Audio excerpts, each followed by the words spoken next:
第一杯飲嘅咖啡係夏胭脂玫瑰。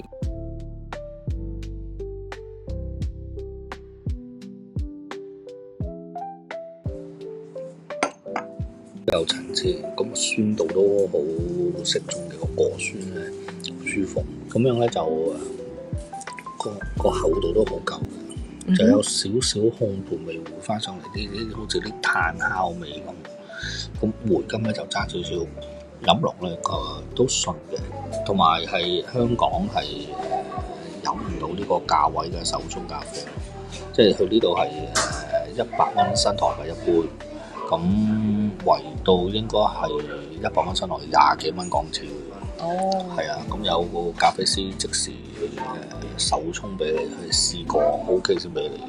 咁香港嘅手沖咖啡你平均都要80至100蚊到咯。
春夏秋冬有不同的冲法。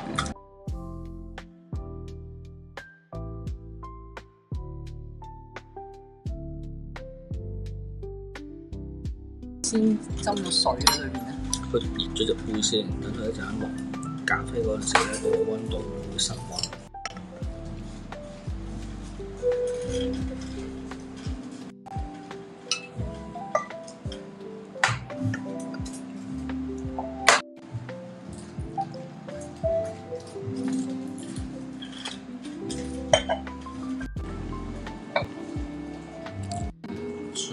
春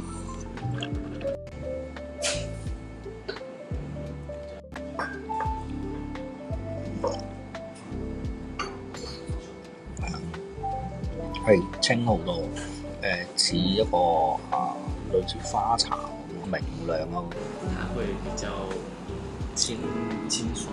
呢個係點啊？就比較果味重啲咯。呢個就有啲似我而家飲嗰杯咯。嗰個Lux 嗰個果實味好重咯，少少苦，但係有啲梅甘咯，個層次好分明咯。